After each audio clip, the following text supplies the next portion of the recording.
मुमकिन नहीं हर बार वक्त मेहरबान रहे ज़िंदगी में। मुमकिन नहीं हर बार वक्त मेहरबान रहे ज़िंदगी में। कुछ लम्हे ज़िंदगी में जीना भी सिखाते हैं। मैं दक्षा शर्मा शुरू करती हूँ हमारी आज की ये कहानी। एक बार दो लड़के होते हैं। एक लड़का, जो पहला लड़का होता है, वो अंधा होता है और वो भीख मांगता होता है। दूसरा लड़का जो एक ऑफिस में काम करता है, ऐसे ऑफिस में काम करता है जहाँ हर व्यक्ति उस लड़के से बहुत चिढ़ता है। हर व्यक्ति उसे कमज़ोर साबित करता है कि वो कोई काम का नहीं है, वो पता नहीं यहाँ पर जॉब ही क्यों कर रहा है।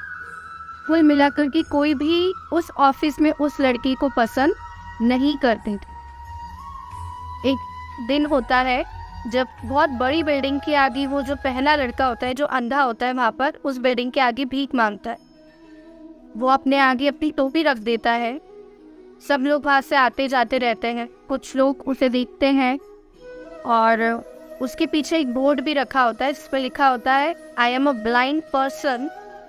मैं एक अंधा व्यक्ति हूँ, प्लीज़ मेरी मदद कीजिए। जो लोग आते जाते वहाँ से गुजर रहे थे, उसमें से कुछ लोग आते हैं, उसकी टोपी में सिक्का डालते हैं और कुछ लोग उसे इग्नोर करते हुए चले जाते हैं। अगले दिन सुबह जब वो अंधा व्यक्ति उस बड़ी सी बिल्डिंग के आगे जब बैठा हुआ भीख मांग रहा था, तभी वो दूसरा लड़का जो सेम बिल्डिंग में काम करता था, सेम बिल्डिंग में उसका ऑफिस था, जब वो वहाँ से गुजर रहा था तो उसकी नज़र उस अंधे लड़के पर पड़ी। वो देखता है कि वो अंधा लड़का वहाँ पर भीख मांग रहा है, उसके आगे उसकी टोपी रखी हुई है जिसमें लोग सिक्के डाल रहे हैं। तभी उसकी नज़र पीछे लिखे हुए बोर्ड पर भी पड़ती है जिस पे लिखा होता है कि मैं एक अंधा व्यक्ति हूँ और प्लीज़ मेरी मदद कीजिए। तभी वो देखता है, तभी उसका गौर जाता है कि जो टोपी रखी है उसमें बहुत कम सिक्के हैं, बहुत ही कम सिक्के रखे हुए थे उस टोपी के अंदर। तो वो सोचता है कि ये कैसी दुनिया है, जिस व्यक्ति को मदद की ज़रूरत है लोग उसकी मदद नहीं करें। तभी उसके दिमाग में कुछ नया आता है और वो जाता है और उस ब्लैक बोर्ड, उस बोर्ड पे जो लिखा हुआ था उसको रब कर देता है, मिटा देता है और कुछ नई लाइन वहाँ पर लिख देता है। और वो नई लाइन लिखने के बाद उस दूसरे लड़के से जो बनता है उस ब्लाइंड लड़की को डोनेट करके अपने ऑफिस की ओर चला जाता है। दिन भर की तरह सेम एज यूजुअल उसका रूटीन जाता है ऑफिस में, कुछ नया नहीं रहता है। एज यूजुअल जो उसका रूटीन था वो शाम तक उसके ऑफिस में वो कंप्लीट करता है। और शाम को जब ऑफिस से वो घर जाने निकलता है तो उसके दिमाग में आता है कि क्यों न जाके एक बार उस अंधे लड़के के पास देखा जाए कि क्या मेरी हुई लिखी हुई लाइनों से उसकी ज़िंदगी में कुछ अंतर हुआ है। तो वो उस रास्ते से गुजरता है जहाँ वो अंधा लड़का हुआ बैठा हुआ था। जाते वक्त वो देखता है कि उसकी टोपी में बहुत सारे सिक्के रखे हुए थे और ये देख के वो बहुत खुश हो जाता है। पर जैसे ही वो लड़का वहाँ पर आता है उस अंधी लड़की के पास में, तो वो अंधा लड़का उस लड़की की आहट समझ जाता है और वो वहाँ पर खड़ा हो जाता है और कहता है कि भाई, आपने ऐसा क्या लिखा था, मैं आपकी आहट से ही समझ गया कि आप वही व्यक्ति है जो सुबह आके मेरे बोर्ड पे आपने कुछ मिटा के कुछ नया लिख कर गए थे। मैं ये जानना चाहता हूँ कि आपने ऐसा क्या वो नया लिखा था जिसकी वजह से यहाँ से अब जो हर कोई इंसान गुजर रहा है वो कुछ ना कुछ उससे जितना बन रहा है मुझे डोनेट करके जा रहा है। तो आप प्लीज़ मुझे बताइए कि आपने ऐसा क्या उस बोर्ड पर लिखा था। तब वो व्यक्ति उस अंधे लड़के से कहता है कि मैंने कुछ नया नहीं लिखा उस पर, जो तुमने लिखा हुआ था, तुमने उस पर लिखा था कि I am a blind person, मैं एक अंधा लड़का हूँ, मुझे आपकी मदद की ज़रूरत है, प्लीज़ मेरी मदद कीजिए। मैंने उन्हीं लाइन्स में कुछ हेरा फेरी करी और मैंने ये लिखा कि today it's a very beautiful day, today it's a very beautiful day but I can't see it. आज का दिन बहुत खूबसूरत है पर मैं इसे देख नहीं सकता। ये सुनकर उस लड़के की आंखों में नमी हो जाती है और वो उसका शुक्रिया अदा करता है। इस कहानी से हमें ये सीख मिलती है कि हमें हमारे पास जो भी होता है हमें उसके लिए शुक्रिया अदा करना चाहिए। हमें खुश नसीबी मानना चाहिए कि हमारे पास जो है बहुत सारे लोगों के पास वो भी नहीं होता है। हम जो है हमें उसमें खुश रहना चाहिए, ऊपर वाले का शुक्रिया करना चाहिए। और दूसरी सीख कि हमें अपने जीवन में कुछ क्रिएटिविटी ऐड ज़रूर करना चाहिए, कुछ रचनात्मकता हमें अपने जीवन में लाना चाहिए। हम सब काम तो हम सभी करते हैं, पर हमें अपने काम करने का तरीका बदल देना चाहिए। जिस दिन आपने अपने काम करने का तरीका अपनी नई सोच के साथ ऐड किया, उस दिन आप अपने ड्रीम्स को ज़रूर अचीव कर पाएंगे। तो आज की कहानी में हमें ये 2 सीख हमेशा याद रखना चाहिए कि हमारे पास जो है हमें उसका शुक्रिया अदा करना चाहिए, और हमें अपनी लाइफ में कुछ ना कुछ नई क्रिएटिविटी ऐड ज़रूर करना चाहिए। आपको ये कहानी कैसी लगी कमेंट करके ज़रूर बताइएगा। Please like, share and subscribe my channel. जल्दी आप सभी के साथ मिलूंगी अपनी एक नई कहानी के साथ। तब तक के लिए शुक्रिया।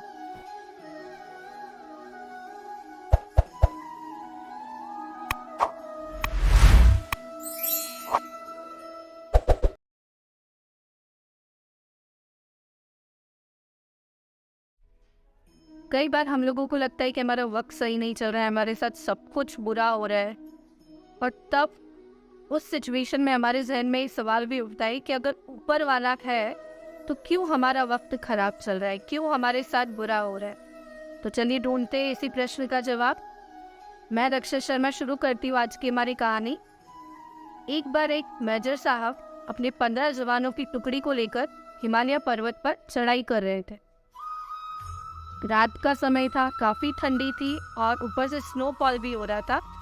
उनका सफ़र मुश्किलों से भरा हुआ था, क्योंकि इतनी ठंडी में ऊपर चढ़ाई करना काफ़ी मुश्किल हो रहा था। और उनका टारगेट था कि दूसरी जगह पर जो टुकड़ी है उसे 3 महीने के लिए उन्हें रिप्लेस करना था। ये उनका टारगेट था उन जवानों का। सारे जवान अपने मेजर साहब के साथ में ऊपर चढ़ाई कर रहे थे। तभी सभी लोगों के मन में विचार आता है कि क्यों ना इतनी बड़ी ठंडी में एक गर्म चाय का प्याला मिल जाए तो मज़ा आ जाएगा। पर काफ़ी मुश्किल था उस एरिया में चाय की कोई दुकान होना। फिर भी वो लोग आगे चढ़ाई करते गए, और काफ़ी समय के बाद, लगभग 1 घंटे के बाद, उन्हें दूर एक चाय की दुकान, टपरी नज़र आई।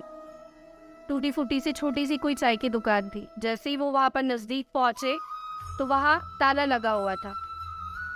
तभी उन लोगों ने सोचा कि इतना दूर आकर चाय की दुकान पर ताला। सभी लोग मानो कि मेजर साहब की तरफ नज़र डाले बैठे थे कि कहीं ना कहीं सर हमें ये ऑर्डर दे दे कि हम इस ताले को तोड़ दें। सभी ने सोचा कि क्यों ना सर से परमिशन ली जाए इस ताले को तोड़ने की, और सर से वो परमिशन मांगते कि क्या सर हम इस चाय की दुकान का ताला तोड़ सकते हैं। मेजर साहब ने थोड़ी देर के लिए सोचा और फिर उन्हें ताला तोड़ने की परमिशन दे दी। ताला तोड़कर वो लोग अंदर की तरफ जाते हैं, चाय की दुकान में जाते हैं। चाय का सारा सामान रखा होता है और वो लोग चाय का सामान यूज़ करते हुए चाय बनाते हैं। सब लोग चाय पीते, बिस्किट खाते हैं, ब्रेड खाते हैं, और चाय नाश्ता करके जब वो वापस लौट रहे होते हैं तभी मेजर साहब जो थे उनकी जहन में विचार आता है कि कुछ तो गलत किया है मैंने। चोरों की तरह हम इस दुकान पर आए, इस टपरी पर आए, चाय की टपरी पर आए, और हमने चोरों की तरह सारा सामान यूज़ करके चाय नाश्ता करके हम यहाँ से वापस हो रहे हैं। उन्हें ये सब कुछ सही नहीं लगता है। वो सोचते हैं कि कहीं ना कहीं मैंने ये कुछ गलत किया है। तो वो वापस से अपने दोस्त जवानों को लेकर चाय की टपरी में अंदर जाते हैं, और वहाँ जो चीनी का डब्बा रखा होता है उस चीनी के डब्बे के नीचे वो 2000 की नोट रखकर वापस आते हैं। वापस से वो सारे सिपाही अपना सफ़र चालू करते हैं मेजर सर के साथ में। सारे जवान ऊपर चढ़ाई चालू करते हैं, और जहाँ पॉइंट पे उन्हें पहुंचना था, जिस जगह उन्हें पहुंचना था, वहाँ की टुकड़ी को वो लोग रिप्लेस करके अपने 3 महीने का टारगेट अचीव करते हैं। और अपने 3 महीने का टारगेट पूरा होने के बाद जब वो लोग वापस आ रहे होते हैं तब भी वो उसी रास्ते से आते हैं, और सेम वापस से रिटर्न वाले रास्ते पे उन्हें वो चाय की दुकान वापस से नज़र आती है। पर इस समय दिन का समय था। जैसे ही वो उस दुकान पर पहुंचते तो वहाँ पर एक काफ़ी बूढ़ा बुजुर्ग व्यक्ति, जिसे बोला जाए, वो उस चाय की दुकान को मैनेज कर रहे थे, चाय बना रहे थे। सब लोगों ने सोचा क्यों ना जाके चाय पी जाए। सभी लोग वापस से उस चाय की दुकान पर पहुंचते और चाय पीते। तभी सभी जवान और मेजर्स जो साहब थे वो नोटिस करते रहे कि जो बुजुर्ग व्यक्ति वहाँ पर थे वो काफ़ी भगवान का शुक्रिया कर रहे थे कि भगवान काफ़ी अच्छे हैं, उन्होंने मेरी इतनी मदद की, उन्होंने इतना अच्छा है। ऐसे करके वो भगवान के बारे में काफ़ी उनका एक विश्वास था। तभी उनमें से एक जवान उस बुजुर्ग व्यक्ति से पूछता है कि अगर आप इतना भगवान भगवान कर रहे हैं, अगर भगवान सच में होते तो आप खुद सोचिए कि क्या वो इतनी ठंडी के मौसम में इतनी ऊंची चढ़ाई पर आपको चाय की दुकान खोलने पर मजबूर करते, अगर सच में भगवान होते तो। तभी वो बुजुर्ग व्यक्ति मुस्कुराकर एक कहानी सुनाता है। कहता है कि एक बार एक बहुत सारे आतंकवादी होते हैं जो मेरे बेटे पे उन्हें डाउट होता है कि इनके पास कुछ ना कुछ इन्फॉर्मेशन है। वो मेरे बेटे को पकड़ के ले जाते हैं, उसके साथ काफ़ी मारा पीटी करते हैं। पर अंत में जब उन्हें लगता है कि मेरे बेटे के पास में कोई भी इन्फॉर्मेशन नहीं है, तब फिर वो उसे अधमरा कर वही छोड़कर चले जाते हैं। मैं उस सिचुएशन में काफ़ी घबरा गया था और मैं अपने बेटे को लेकर हॉस्पिटल पहुंचा, पर उस वक्त हॉस्पिटल के इलाज के लिए मेरे पास पैसे नहीं थे। मैंने अपने रिश्तेदारों से, अपनी फैमिली से मदद मांगी, पर कोई भी उन आतंकवादियों के डर से मेरी मदद करने को तैयार नहीं था। फिर रात के समय में मैंने सोचा कि क्यों ना अपनी चाय की दुकान पर जाकर देखूं, वहाँ से शायद मुझे कुछ पैसों का इंतज़ाम हो जाए।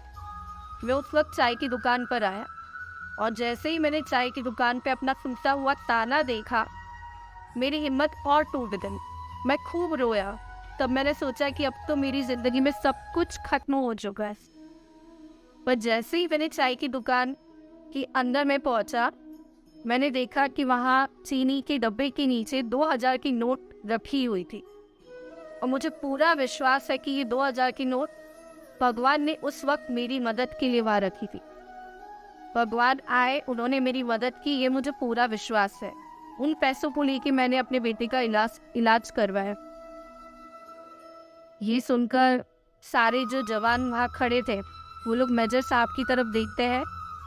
तभी मेजर साहब उन्हें इशारों में कहते हैं कि आप इन्हें कुछ ना कहिएगा, आप इन्हें सच ना बताइएगा कि वो 2000 की नोट किसने रखी थी। मेजर साहब आते हैं, उस बुजुर्ग व्यक्ति को गले से लगाते हैं और उनका जो भी बिल हुआ था चाय पानी का, वो बिल उन्हें थमाकर वापस वहाँ से चल देते हैं।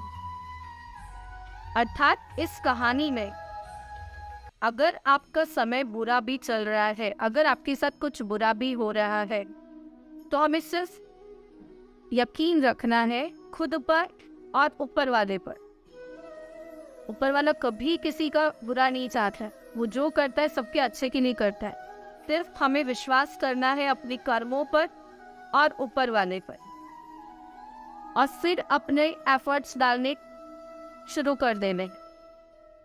सिर्फ लाइफ में एक ही फंडा रखने का है कि आप मदद करते जाइए।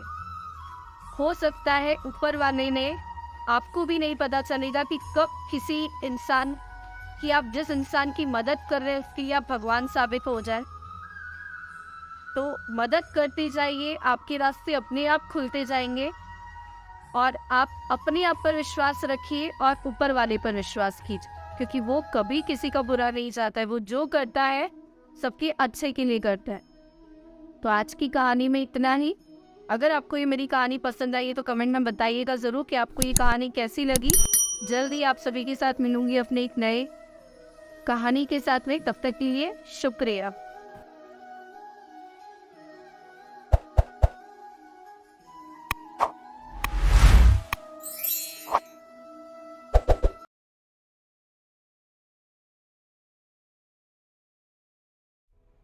हमें से कई सारे लोगों को लगता है कि हमारी लाइफ कंप्लीट नहीं है।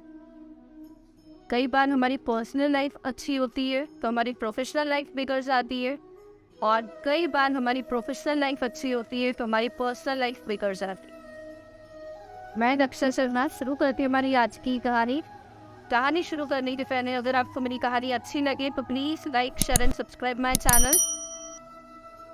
एक बार एक बंदा अपने घर की बालकनी में रोज शाम को वहाँ बैठकर चाय पीता था। रोज शाम को जब वह चाय पीता था तभी उसकी नज़र सामने बन रही एक बिल्डिंग की तरफ जाती है। एक सामने काफ़ी बड़ी बिल्डिंग वहाँ पे बन रही थी और बिल्डिंग बनाने के लिए जो मजदूर थे वो वही वहाँ पर रहते थे। काफ़ी सारे मजदूर वहाँ रहते थे, मजदूर के बच्चे भी वहाँ रहते थे। तो मजदूर के बच्चे, कॉलोनी के बच्चे रोज़ शाम को जब वो बंदा वहाँ बैठकर चाय पीता था, एक खेल खेला करते थे और वो खेल था रेल का खेल, ट्रेन वाला खेल। वो बच्चे, मजदूर वाले बच्चे और कॉलोनी के बच्चे मिलकर वो खेल रोज शाम को वहाँ खेलते थे। वो जो बंदा चाय पीता था उसने नोटिस किया कि काफ़ी सारे बच्चे जो वो खेल खेलते थे उसमें से कुछ बच्चे उनमें इंजन बनते थे, कुछ बच्चे कोच बनते थे यानी रेल का डिब्बा बनते थे, और एक बच्चा वो रोज लास्ट वाला डब्बा यानी कि गार्ड का डब्बा बनता था। वो बच्चा ना कभी इंजन बनता था ना कभी कोच बनता था, वो डेली लास्ट वाला डब्बा गार्ड का डब्बा बनता था। ऐसे ही करते हुए काफ़ी दिन बीत गए, 4-5 दिन उसने ये सेम चीज़ नोटिस करी कि ये बच्चा डेली गार्ड का डब्बा बनता है। एक दिन उससे रहा नहीं गया, वो वहाँ से जो चाय पीते थे वहाँ पे शाम को बैठ के वो नीचे उतरे और जाके उस बच्चे को बुलाया, बेटा इधर आओ, और उस बच्चे से पूछा कि मैंने नोटिस किया है कि तुम रोज़ सिर्फ गार्ड का डब्बा बनते हो, क्या तुम्हारा कभी मन नहीं करता है कि तुम भी इंजन बनो या कोच बनो या रेल का डिब्बा बनो? तो उस बच्चे ने कहा कि सर आपने बात तो बहुत सही की है। उस बच्चे ने जो बात कही है, इस बात पे जो उस बच्चे ने जवाब दिया है उसको आप जरा गौर से सुनिएगा। उस बच्चे ने कहा कि सर मेरे पास कोई टी शर्ट नहीं है, कोई शर्ट नहीं है पहनने के लिए, और अगर मैं इंजन या रेल का डिब्बा बनता हूँ तो बाकी जो बच्चे हैं वो मुझे पकड़ के कैसे इस गेम में आगे बढ़ेंगे। ये कहानी छोटी सी कहानी है पर ये हमें सीख बहुत बड़ी देती है कि हमें से कितने सारे लोगों की लाइफ कंप्लीट नहीं है, कुछ ना कुछ अधूरापन हमारी लाइफ में रहता ही है। इस कहानी के अनुसार वो बच्चा चाहता तो वो बच्चा ये गेम नहीं खेलता, वो रोज शाम को उदास होकर कहीं दूर बैठकर उदास होता रहता, गम में बैठा होता है कि मेरे पास शर्ट नहीं है, टी शर्ट्स नहीं है, मैं कैसे इस गेम में पार्टिसिपेट करूं। पर वो रोज बच्चा उस गेम को खेलता, उस गेम का हिस्सा बनता और उस गेम का आनंद उठाता था, काफ़ी खुश होता था वो गेम खेल। उसके पास जो नहीं था उसको लेके वो कभी मायूस नहीं हुआ, वो हमेशा उस गेम में पार्टिसिपेट करके उस गेम का हिस्सा बना, क्योंकि उसके पास पुराना सा कोई कपड़ा था जिसको लहराते हुए वो गार्ड का डिब्बा बन जाता था, और इसीलिए वो हमेशा गार्ड का डिब्बा बनना प्रेफर करता था। ये कहानी हमें बहुत कुछ सिखाती है कि हमेशा लाइफ में रोते रहते हैं, कभी अपने कपड़ों को लेके, कभी अपनी हाइट को लेके, कभी अपने कलर को लेके, कभी अपने पार्टनर को लेके, कभी अपनी फैमिली को लेके, कभी पैसों को लेके, कभी अपने बिजनेस को लेके।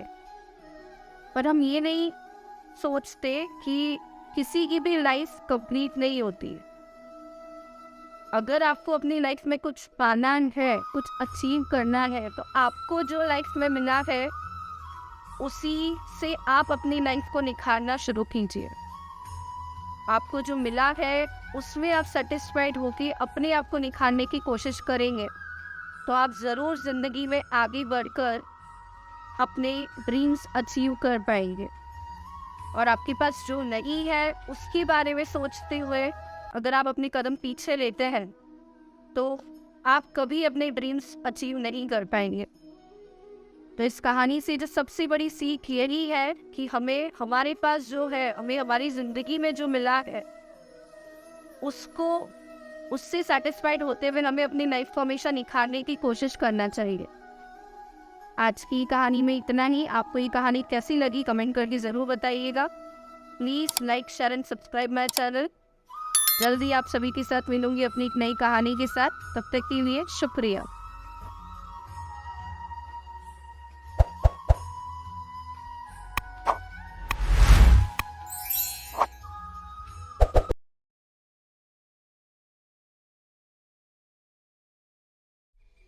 लाइफ में हर किसी को लगता है कि कोई है जो आपकी ग्रोथ रोक रहा है, कोई है जो आपसे बहुत नफरत करता है, कोई है जो आपकी खुशियाँ नहीं चाहता है।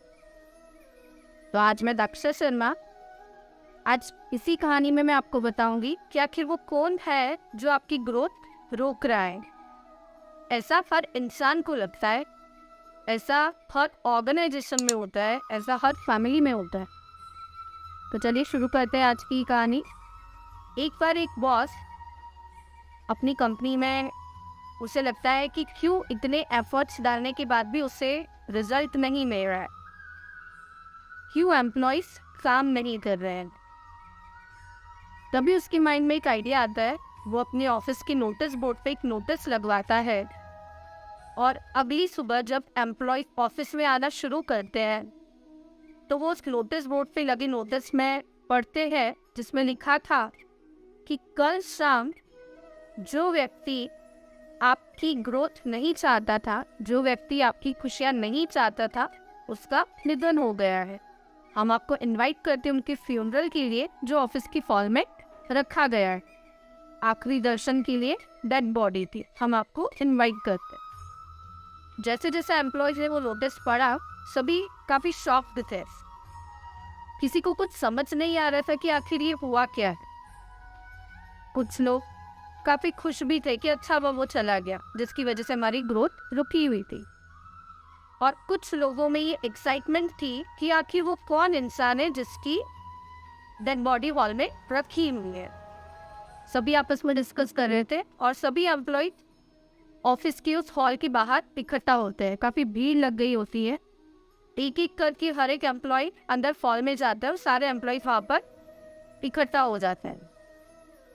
वहाँ जो कॉफी रखा था, जैसे उस कॉफी पे से वो कपड़ा हटाया जाता है, उसमें एक मिरर था जिसके पास में एक लेटर लिखा हुआ था, जिसमें लिखा था कि वो आप ही है जो आपकी ग्रोथ रोक रहे थे, जो आपकी खुशियों को रोक रहे थे।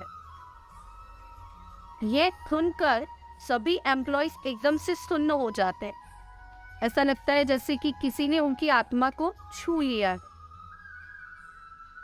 ठीक इसी तरह हमारी जिंदगी में भी कई बार हमारे बॉस बदलते हैं, कई बार हमारे पार्टनर्स बदलते हैं, कई बार हमारे फ्रेंड्स बदलते हैं। बट जिंदगी तभी बदलेगी जब आप बदलेंगे। जब आप खुद को बदलेंगे तभी आप जिंदगी को बदल सकते। दुनिया एक मिरर है, रिफ्लेक्शन है आपके थॉट्स का। आप जैसा सोचोगे वैसा होगा। तो क्यों ना शुरू किया जाए पहले खुद को बदलने से। क्यों ना, अगर आप रोल मॉडल बनना भी चाहते तो पहले खुद का रोल मॉडल बनिए और शुरू कीजिए खुद के बदलने से। तो शायद आप अपनी मंजिल को आसानी से पा सकें। तो चलिए शुरू करते एक छोटी सी कोशिश, आप और मैं मिलके पहले खुद को बदलने की। आपको ये कहानी कैसी लगी प्लीज़ कमेंट करके बताइएगा ज़रूर। Please like, share and subscribe my channel. जल्दी आप सभी के साथ मिलूंगी अपने नेक्स्ट वीडियो के साथ में। तब तक के लिए शुक्रिया।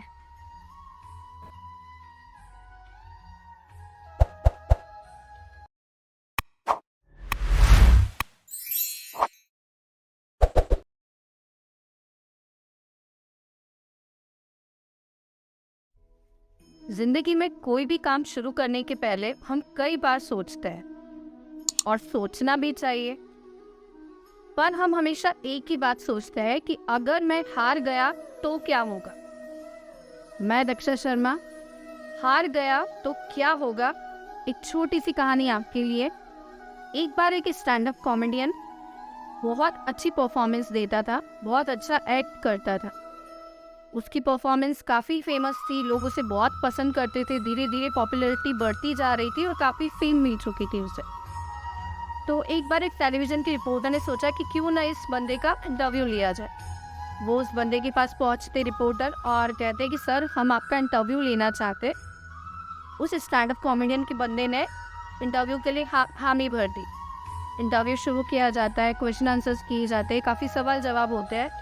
लास्ट में वो रिपोर्टर उस बंदे से पूछता है कि सर ऐसा कौन सा काम है आपके दिमाग में, या ऐसा क्या आप करना चाहते हैं जिससे आप कोई रिकॉर्ड तोड़ना चाहते हैं, बाकी के पहले के जो रिकॉर्ड बने हुए उनको आप तोड़ना चाहते हैं। तो उस बंदे ने सोचा कि सर ऐसा तो कुछ नहीं है मेरे दिमाग में अभी कि जिससे मैं कुछ अलग करना चाहता हूँ या कुछ नया करना चाहता हूँ। तो उस रिपोर्टर ने उस बंदे से कहा कि सर कुछ तो बताइए, ऐसा कुछ तो होगा, कल के आर्टिकल में छपने वाला है।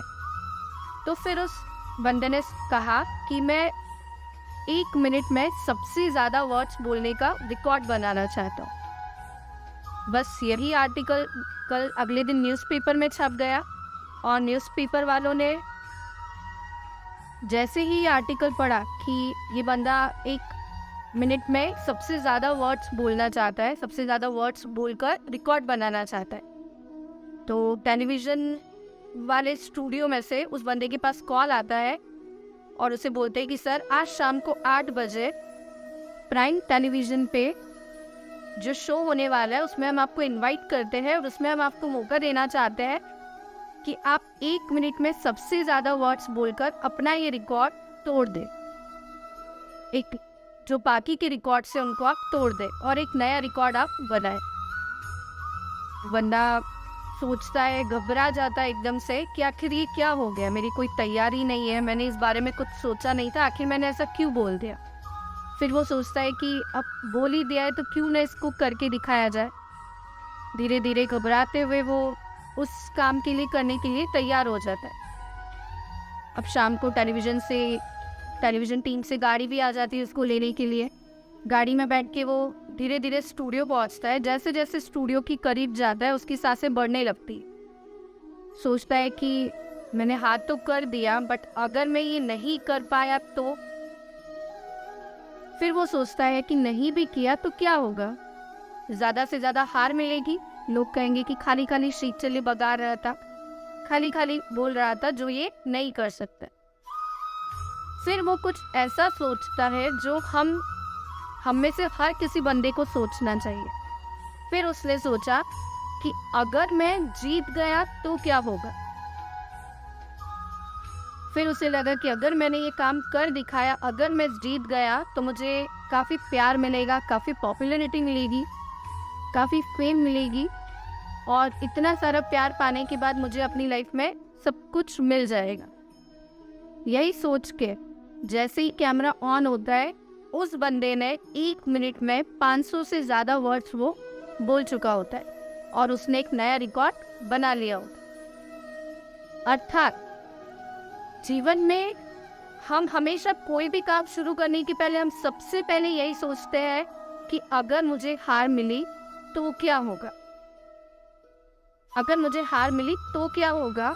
पर उसी जगह अगर आप ये सोचेंगे कि अगर मैं जीत गया तो क्या होगा, तो यकीन मानिए कमाल हो जाएगा, कमाल हो जाएगा। आपको सिर्फ यही सोचना है, आप पॉजिटिविटी साइड देखिए कि अगर मैं जीत गया तो क्या होगा। आपकी एफर्ट्स उतने ही बढ़ जाएंगे। जब आप वही काम पूरी पॉजिटिव एनर्जी के साथ करेंगे तो आपके एफर्ट्स भी बढ़ जाएंगे, आपकी सक्सेस होने की पॉसिबिलिटी भी बढ़ जाएगी और यकीन मानिए उस वक्त जो कमाल होगा वो आप भी देखकर आश्चर्यचकित हो जाएंगे। तो हमेशा खुद के लिए काम करना शुरू कीजिए, खुद पे यकीन कीजिए। आप में जो है वो औरों में नहीं है। हर इंसान में कुछ अलग करने की चाह होती है, कुछ अलग क्वालिटीज़ होती है। उस क्वालिटीज़ को पहचान के आप उस काम को करना शुरू कीजिए, आप ज़रूर आपको उसमें सक्सेस मिलेगी। तो हमेशा कोई भी काम करने के पहले हमें सिर्फ एक ही बात सोचनी है कि अगर मैं जीत गया तो क्या होगा। यकीन मानिए उस वक्त कमाल हो जाएगा। तो आज की कहानी में इतना ही। आपको ये कहानी कैसी लगी कमेंट करके ज़रूर बताइएगा। Please like, share and subscribe my channel and press the bell icon. जल्दी आपके साथ में मिलूंगी अपने एक नए वीडियो के साथ में। तब तक के लिए शुक्रिया।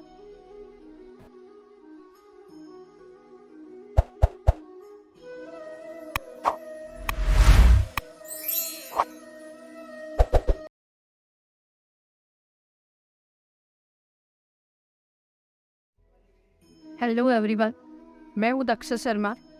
अगर आप भी अपनी माँ से बहुत प्यार करते हैं तो ये कहानी ज़रूर सुनिएगा, आपको बहुत पसंद आएगी। तो चलिए शुरू करते हैं आज की कहानी। एक बार एक ऑथर ने अपनी कहानी में लिखा कि मैं अपनी माँ से बहुत नफरत करता था। मैं अपनी माँ को पसंद नहीं करता था क्योंकि वो एक आँख वाली थी। वो जब भी मुझे स्कूल छोड़ने आती थी, मेरे फ्रेंड्स उनका मजाक उड़ाते थे। मैं कहीं भी उनके साथ जाना पसंद नहीं करता था। कोई फैमिली फंक्शन हो, कोई फ्रेंड की बर्थडे पार्टी हो, बट मैं कभी अपनी माँ के साथ नहीं जाता था। मैं अपनी माँ से बहुत नफरत करता था। धीरे धीरे दिन बीतते गए। धीरे धीरे मैंने अपनी माँ को भी ये एहसास दिलाया कि मैं अपनी माँ से बहुत नफरत करता हूँ। कुछ समय बाद मैंने अपनी पढ़ाई पूरी करके मैं उस शहर से दूसरे शहर पहुँचा, जॉब करने लगा और लाइफ ऐसे ही आगे बढ़ने लगी। लाइफ में वाइफ, बच्चे, एक अच्छी सी खुशहाल फैमिली हो। कुछ समय बाद मेरे घर की डोरबेल बजती है और वहाँ एक बुजुर्ग महिला खड़ी होती है जो एक आँख वाली थी। उन्हें देखकर मेरे बच्चे उनका मजाक उड़ाते हैं। तभी मैं वहाँ जाकर उन्हें कहता हूँ कि माँ, आप हमारा पीछा करते करते यहाँ तक आ गई। तभी वो महिला कहती है कि सॉरी, हो सकता है मैं अपने बच्चे और अपनी फैमिली को ढूंढते हुए कुछ गलत एड्रेस पर आ गई हूँ। वो वापस लौट जाती है। कुछ दिनों बाद उस ऑथर को उसके शहर से, उसके पुराने स्कूल से एक रीयूनियन का लेटर मिलता है। वो सोचता है कि मुझे इस रीयूनियन में ज़रूर जाना चाहिए और वापस से वो अपने शहर लौटता है। रीयूनियन होता है, वहाँ उसकी माँ नहीं आती है। उसे पता नहीं क्यों ऐसा लगता है कि क्यों ना मुझे जाकर अपने पुराने घर में देखना चाहिए कि आखिर मेरी माँ कैसी है। वो जाता है, अपने पुराने घर लौटता है, वहाँ देखता है कि उसकी माँ नहीं होती है। वो आसपास में अपने पड़ोसियों से पूछता है कि आपने मेरी माँ को कहीं देखा है। तभी उन पड़ोसी में से एक पड़ोसी उन्हें कहता है कि आपकी माँ का कुछ दिन पहले ही स्वर्गवास हो चुका है, उनकी डेथ हो चुकी है। कुछ समय के लिए उस ऑथर को कुछ समझ नहीं आया। उसे उन पड़ोसी ने एक लेटर दिया कि आपकी माँ ने कहा था कि कोई आए तो आप ये लेटर उन्हें दे दीजिएगा। जिस लेटर में लिखा था कि बेटा, मुझे पता था कि तुम इस रीयूनियन में आओगे ज़रूर। मैं भी आना चाहती थी, मैं भी तुमसे मिलना चाहती थी, पर मेरी तबीयत इतनी खराब थी कि मैं तुम तक नहीं पहुंच पाई। तुमने हमेशा बचपन से लेकर आज तक अपनी माँ से बहुत नफरत की, क्योंकि तुम्हें एक आँख वाली माँ बिल्कुल पसंद नहीं थी।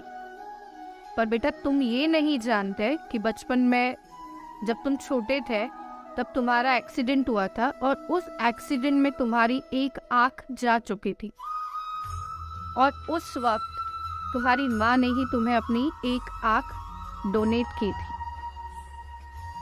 ये सुनकर उस ऑथर की आंखें नम हो जाती है।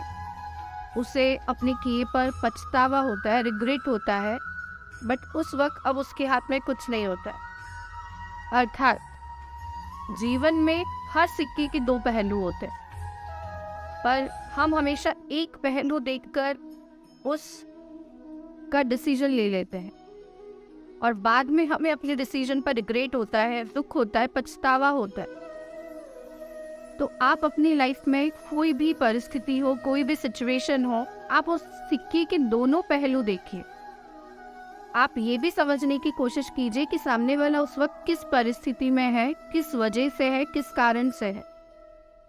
दोनों सिक्के देखने के बाद ही आप कोई डिसीजन लीजिए। दोनों पहलू लाइफ में देखना बहुत ज़रूरी है, तभी आप उसका कोई सही डिसीजन ले सकते हैं। अदरवाइज उस गलत डिसीजन पर आपको हमेशा लाइफ में सिर्फ रिग्रेट ही रहेगा। तो उस रिग्रेट से बचने के लिए आप उस सिक्के की दोनों पहलू देखिए और फिर कोई डिसीजन लीजिए। आज की कहानी में इतना ही। आपको ये कहानी कैसी लगी कमेंट करके ज़रूर बताइएगा। Please like, share and subscribe my channel. जल्दी आप सभी के साथ मिलूंगी अपने एक नए वीडियो के साथ में। तब तक के लिए शुक्रिया।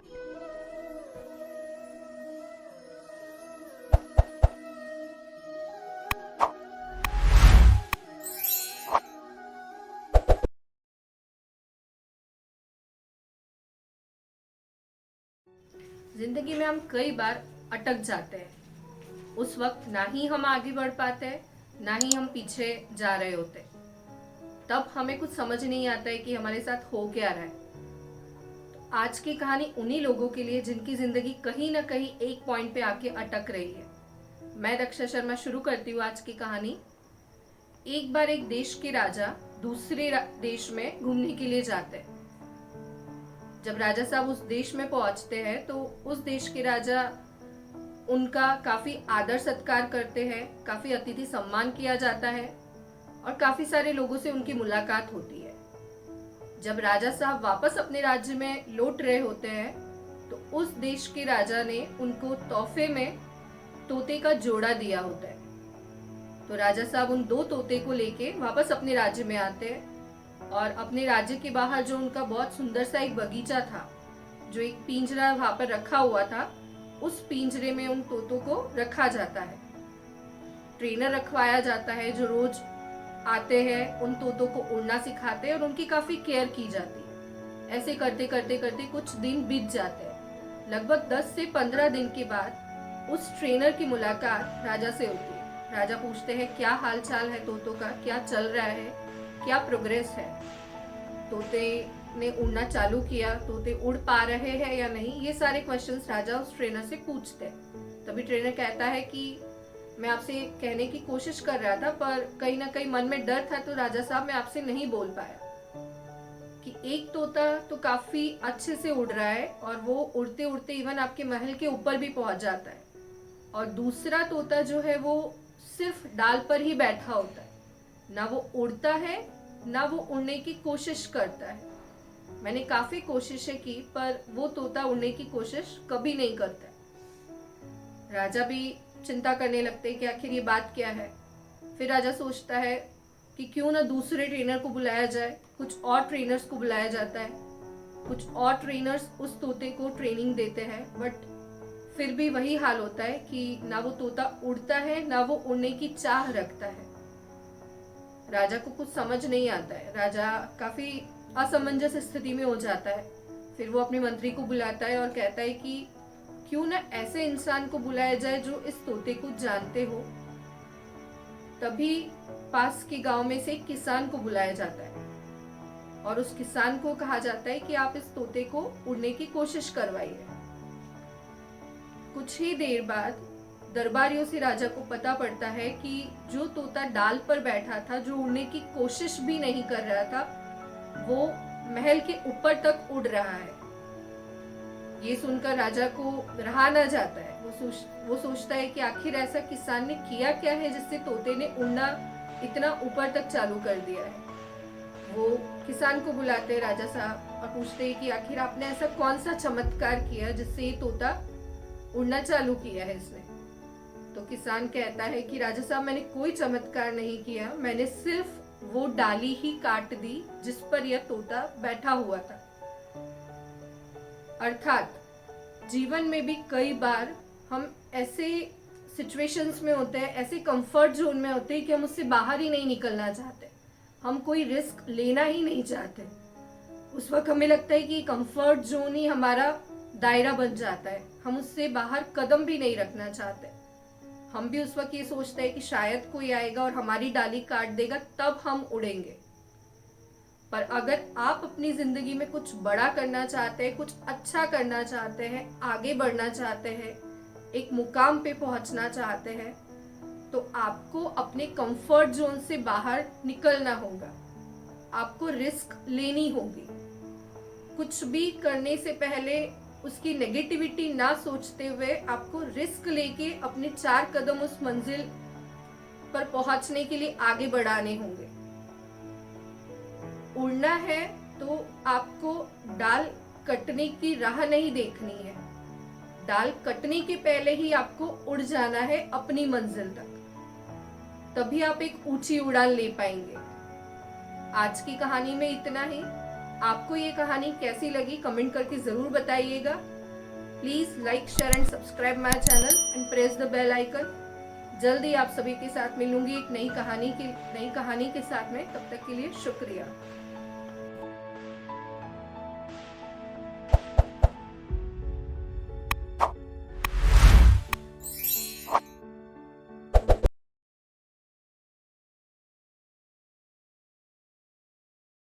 किसी ने बहुत ही खूबसूरत बात कही है कि वक्त की कमाल बात होती है, वक्त कैसा भी हो, अच्छा हो या बुरा हो, वो कट ही जाता है। मैं रक्षा शर्मा शुरू करते आज की हमारी एक कहानी।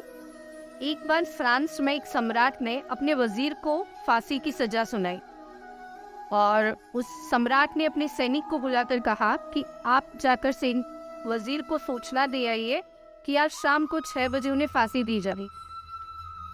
सैनिक वहां से जाते हैं वजीर के घर पर और चारों तरफ से वजीर के घर को सैनिकों ने घेर लिया होता है और कुछ वजीर उनमें से घर के अंदर पहुंचते हैं। सैनिक घर के अंदर पहुंचने के बाद देखते हैं कि वहां पर काफी जश्न हो रहा था। म्यूजिशियन जो थे वो म्यूजिक प्ले कर रहे थे, खाना बनाने वाले खाना बना रहे थे, दोस्त आए हुए थे, कुल मिलाकर के वहां पार्टी चल रही थी। ये सब देखकर सैनिकों को थोड़ा आश्चर्य लगा कि आखिर हो क्या रहा है। बात ही बात में उन्हें पता चलता है कि जो वजीर है उनका जन्मदिन है और जन्मदिन की खुशी में ये जश्न मनाया जा रहा है। कुछ देर बाद जब ये जश्न चालू रहता है, उसमें से एक सैनिक ने जाकर वजीर को कहा कि सम्राट का ये संदेश है कि आज शाम को 6 बजे आपको फांसी दी जाएगी और आपको फांसी पर चढ़ाया जाएगा। जैसे ही वहाँ के सभी लोगों ने ये बात सुनी, सभी एक दूसरे की चेहरे को देखने लगे और वक्त जैसे थम सा गया। खाना बनाने वाले ने खाना बनाना बंद कर दिया, म्यूजिशियन जो थे उन्होंने म्यूजिक प्ले करना बंद कर दिया और दोस्त भी काफी गुमसुम से होकर बैठ गए। जैसे ही वजीर ने ये माहौल देखा तो वजीर ने अपने दोस्तों से कहा कि मैं ऊपर वाले का शुक्रिया कहना चाहता हूँ, मैं सम्राट का शुक्रिया कहना चाहता हूँ कि उन्होंने मुझे आज शाम तक 6 बजे तक का टाइम मुझे दिया है और इतनी टाइम में हम एक दूसरे के साथ समय स्पेंड कर सकते हैं, टाइम स्पेंड कर सकते हैं और मैं अपने जन्मदिन का अवसर आप सबके साथ मना सकता हूँ। काफ़ी खुशियों के साथ में हम लोग पार्टी कर सकते हैं, हमारे पास इतना टाइम है और इसके लिए मैं सम्राट और ऊपर वाले का शुक्रिया करता हूँ। ये बात सुनकर जो वजीर के दोस्त थे उनमें से एक दोस्त ने वजीर से कहा कि तुम ठीक तो हो ना, तुम पागल वागल तो नहीं हो गए, तुम्हें फांसी लगने जा रही है, आज शाम को 6 बजे तुम्हें फांसी पर चढ़ाया जा रहा है और तुम कह रहे हो कि तुम सम्राट का शुक्रिया करना चाहते हो। तभी वजीर उस दोस्त से कहता है कि क्यों न जश्न को चालू रखा जाए, ये जश्न, ये माहौल फिर से वैसा ही कर दिया जाए जैसे पहले था। कैसे भी करके वजीर अपने दोस्तों को कन्विंस कर लेता है और फिर से जश्न चालू किया जाता है, पार्टी मनाई जाती है। दोस्त थोड़े गुमसुम थे, थोड़े मायूस थे, पर फिर भी वजीर के कहने पे पहले जैसा माहौल बनाया जाता है। खाना बनाने वाला खाना बनाता है, म्यूजिशियन म्यूजिक प्ले करता है। ये सभी देखकर एक सैनिक उसमें से राजा साहब तक संदेशा पहुंचाते हैं कि हमने आपका दिया हुआ मैसेज वजीर को दिया कि आज शाम को तुम्हें फांसी चढ़ने वाली है। फिर भी वहाँ पर जश्न का माहौल है। ये सुनकर सम्राट साहब से रहा नहीं जाता है, वो चौंक जाता है कि फांसी की सजा सुनने के बाद कोई कैसे जश्न मना सकता है। तो सम्राट वजीर के घर पर पहुंचते हैं और वहां जाकर देखते हैं कि वाकई में वहाँ पे जश्न का माहौल था, सभी लोग काफ़ी एंजॉय कर रहे थे। तो सम्राट साहब जाकर वजीर से कहते हैं कि तुम ठीक तो हो ना, तुम्हारा दिमाग ठीक है, तुम पागल वागल तो नहीं हो गए।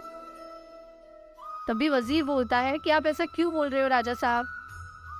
तो सम्राट वजीर से कहते हैं कि आज शाम को 6 बजे तुम्हें फांसी दी जाने वाली है, तुम्हें फांसी पर चढ़ाया जाने वाला है और तुम यहाँ जश्न का मज़ा ले रहे हो।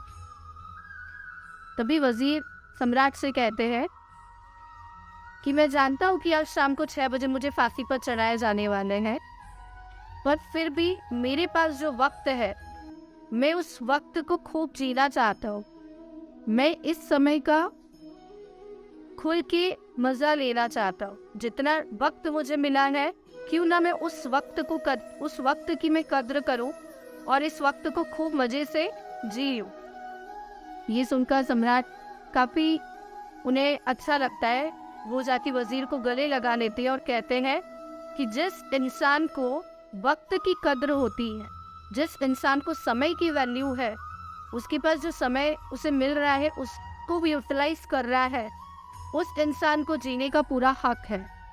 तुम्हें इस दुनिया में जीना चाहिए। और ऐसा बोल के सम्राट उस वजीर की जो फांसी की सज़ा थी वो माफ़ कर देते हैं और बोलते हैं कि तुम्हें जीने का हक है क्योंकि तुम वक्त की कद्र करना जानते हो।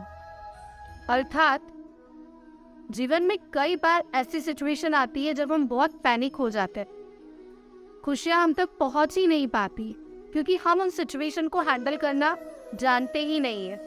हम उस सिचुएशन में इतना पैनिक हो जाते हैं कि हम उसका सॉल्यूशन ढूंढ ही नहीं पाते। तो don't come under the pressure. आपको जो समय मिला है आप उसको यूटिलाइज कीजिए, वक्त की कद्र कीजिए और फिर अपने जहाँ को सारे जहाँ के मुताबिक आगे बढ़ाते हुए अपनी मंजिल तक पहुँचिए। वक्त की कद्र अगर आपने की है तो आपको अपनी मंजिल तक पाने के लिए कोई आपको रोक नहीं सकता है। पर किसी सिचुएशन में पैनिक होना बंद कीजिए और वक्त का सदुपयोग कीजिए। आपको जो समय मिल रहा है उसको यूटिलाइज कीजिए। वक्त कैसा भी हो, हम चाहते हैं एक हिचका होता है, एक झूला होता है, वो झूला जितना आगे की तरफ जाता है उतना ही पीछे भी आता है। उसी तरह से समय अच्छा हो या बुरा वो चला ही जाता है, अच्छा बुरा समय गुजर जाता है। तो यही कहना चाहूँगी कि किसी भी सिचुएशन में पैनिक होना बंद कीजिए, उस सिचुएशन का सॉल्यूशन ढूंढिए और अपने वक्त की कद्र कीजिए। आपको ये कहानी कैसी लगी कमेंट करके ज़रूर बताइएगा। Please like share and subscribe my channel. जल्दी आप सभी के साथ मिलूंगी अपने एक नए कहानी के साथ। तब तक के लिए शुक्रिया।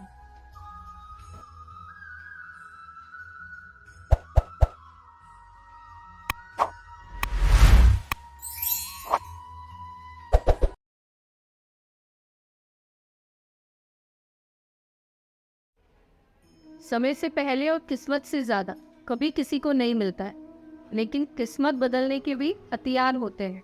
तो चलिए समझते इसी बात को कहानी के माध्यम से। मैं निक्षा शर्मा शुरू करती हूँ हमारी आज की कहानी।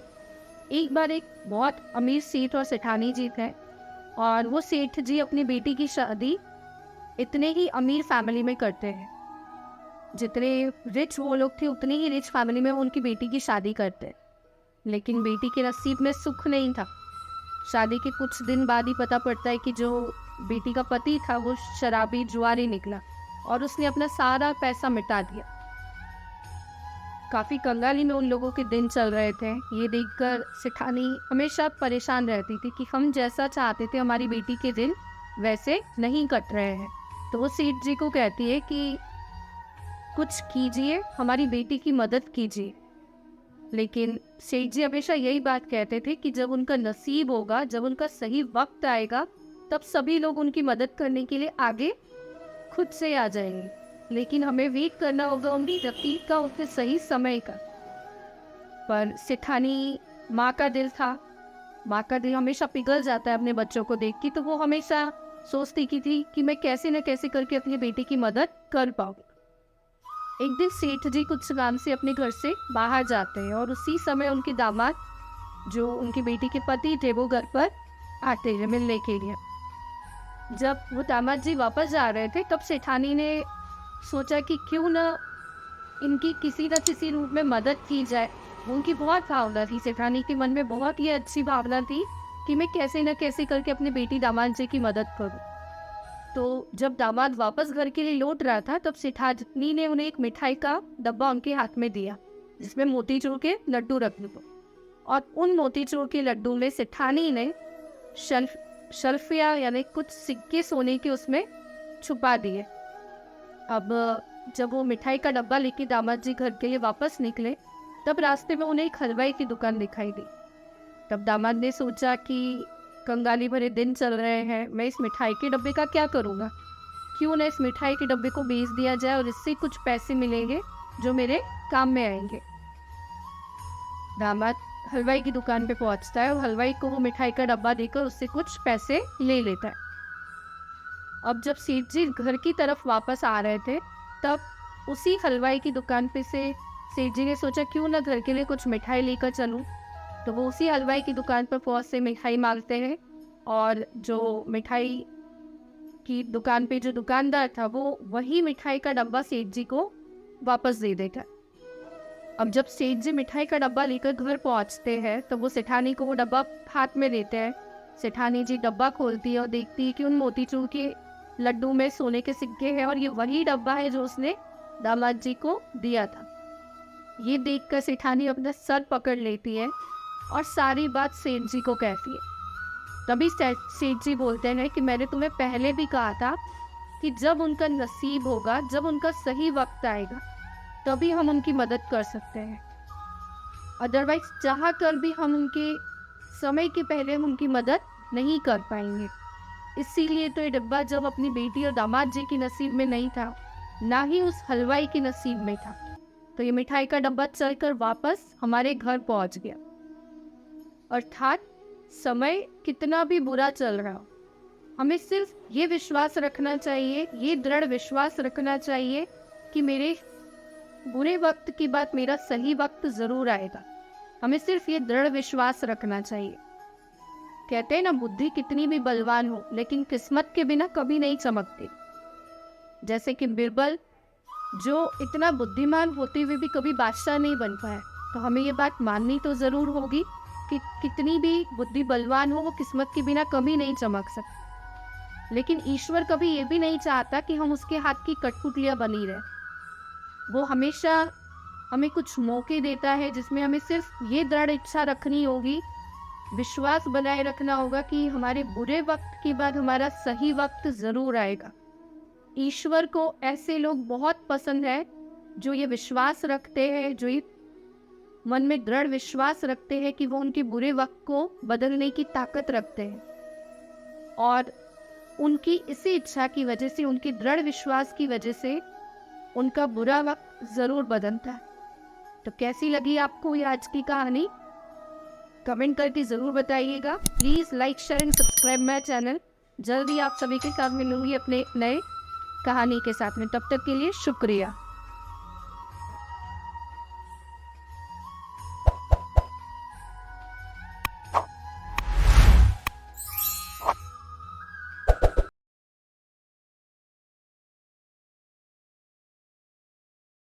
इस दुनिया में हम हर किसी इंसान को जज करते हैं।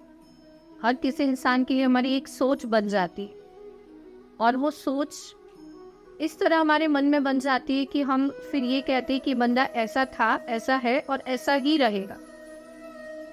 मैं दक्षा शर्मा, शुरू करते हैं हमारी आज की कहानी। एक बार एक अजय नाम का लड़का होता है। उसका बर्थडे रहता है।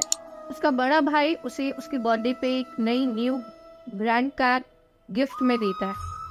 वो कार देख के वो अजय नाम का जो लड़का था बहुत खुश हो जाता है। सोचता है कि शाम को इस कार को लेके लॉन्ग ड्राइव पर जाऊंगा और बहुत मज़े करूंगा।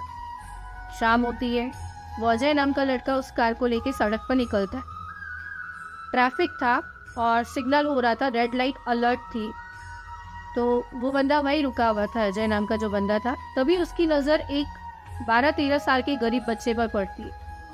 वो जो गरीब बच्चा था वो एक निगाह से अजय की तरफ और उसकी कार की तरफ देख रहा था। रेड लाइट का अलर्ट था, इसीलिए कुछ देर बाद वो गरीब बच्चा हिम्मत करके उस अजय की गाड़ी के पास में आता है। और जैसे ही वो उसकी गाड़ी के पास पहुंचता है तो वो अजय से कहता है कि भैया ये गाड़ी आपकी है। तभी वो अजय उसे जवाब देता है कि हाँ, ये मेरी गाड़ी है और आज मेरा बर्थडे है। मेरे बड़े भाई ने मुझे आज मेरे बर्थडे पे ये चमचमाती कार मुझे गिफ्ट की है। ये सोचकर कुछ देर के लिए वो बच्चा कुछ सोचने लगता है। तभी अजय सोचता है कि जरूर इसके दिमाग में ये चल रहा होगा कि काश मेरा भी कोई ऐसा बड़ा भाई होता जो मुझे भी मेरे बर्थडे पर ऐसी अच्छी बढ़िया वाली कार मुझे गिफ्ट करता। तभी कुछ देर बाद वो बच्चा उस अजय नाम के लड़के से बोलता है कि देखो भैया, मेरा भी बहुत मन है, मैं भी चाहता हूँ कि एक दिन बड़ा होकर मैं अपने छोटे भाई को ऐसे ही बड़े बड़े तोहफे उसे गिफ्ट में दूँ, या ऐसी बड़ी कार अगर मैं उसे दे पाया तो ये तो बहुत ही कमाल की बात हो जाए। ये सुनकर अजय काफ़ी शॉक्ड हो जाता है कि इतना छोटा बच्चा और इतनी बड़ी बात उसके मन में, और मैं उसके लिए कितना गलत जज कर रहा था। वो उसका बर्थडे था तो काफ़ी खुश मिजाज था। वो कहता है उस बच्चे से कि चलो आओ मेरी कार में बैठो, हम लोग एक चक्कर काट के आते हैं। वो बच्चा उसकी कार में बैठता है और वो उसे थोड़ी दूर घुमाने के लिए लेकर जाता है।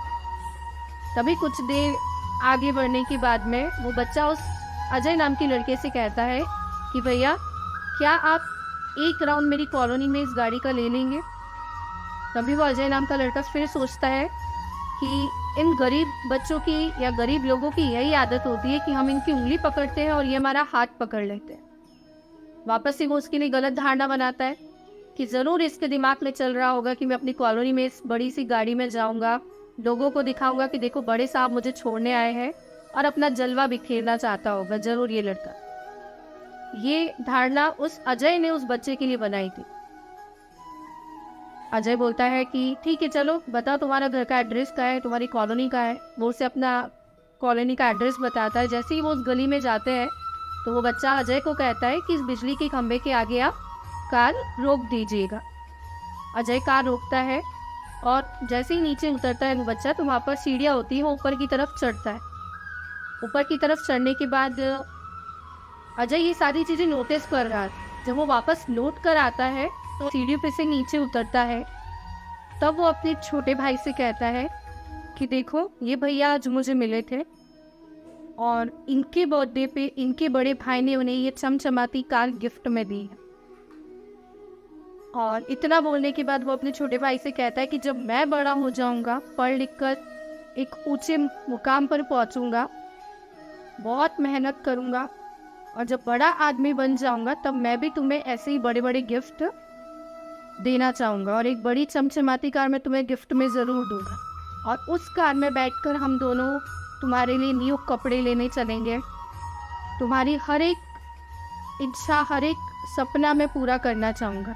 उस बड़े भाई ने अपने छोटे भाई से ये सारी बातें कही और ये सारी बातें सुनने के बाद में अजय की आंखों में आंसू थे। अजय की आंखों में आंसू इसीलिए थे कि उसने उस छोटे बच्चे के लिए, जो 12-13 साल का गरीब बच्चा था, उसको काफ़ी गलत जज किया था।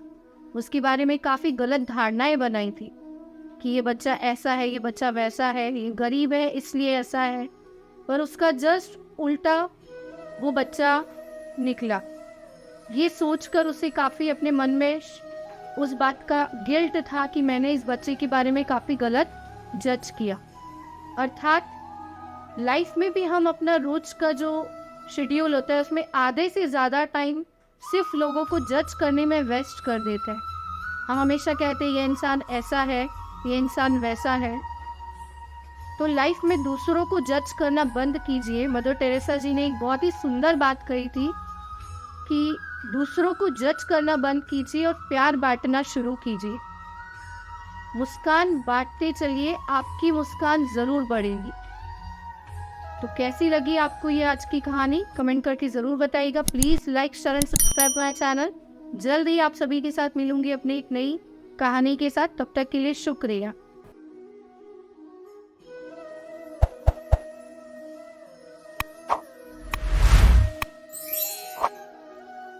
भगवान कहते हैं कि तू करता वही है जो तू चाहता है, मगर होता वही है जो मैं चाहता हूँ। तो तू कर वही जो मैं चाहता हूँ, फिर होगा वही जो तू चाहता है।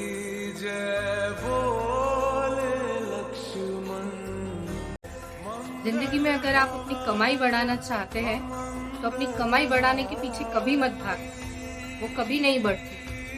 आप अपनी वैल्यू बढ़ाने के पीछे भागना, कमाई अपने आप आपको फॉलो करेगी।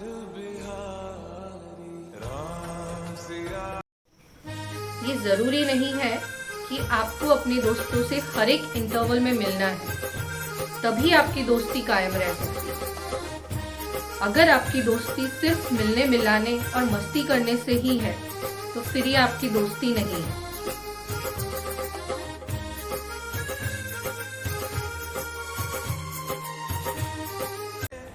भक्ति की शक्ति अगर आप समझना चाहते हैं तो ये 4 बातें सुनिए। भक्ति अगर भोजन में प्रवेश करती है तो वो भोजन प्रसाद बन जाता है। दूसरी, भक्ति अगर पानी में प्रवेश करती है तो वो पानी चरणामृत बन जाता है। तीसरी, भक्ति अगर भवन में प्रवेश करती है तो वो भवन मंदिर बन जाता है। और चौथी, भक्ति अगर किसी व्यक्ति में प्रवेश करती है तो वो व्यक्ति भक्त बन जाता है। किसी ने बड़े ही कमाल की बात कही है कि कभी भी अपनी खुशियों की चाबी दूसरों को मत देना, क्योंकि लोग अक्सर दूसरों का कीमती सामान खो देते हैं। किसी ने बड़े ही कमाल की बात कही है कि नाराज ना होना ये सोचकर कि काम मेरा और नाम किसी और का हो रहा है, क्योंकि घी और रुई सदियों से जलते आ रहे हैं और लोग कहते हैं कि दिया जल रहा है।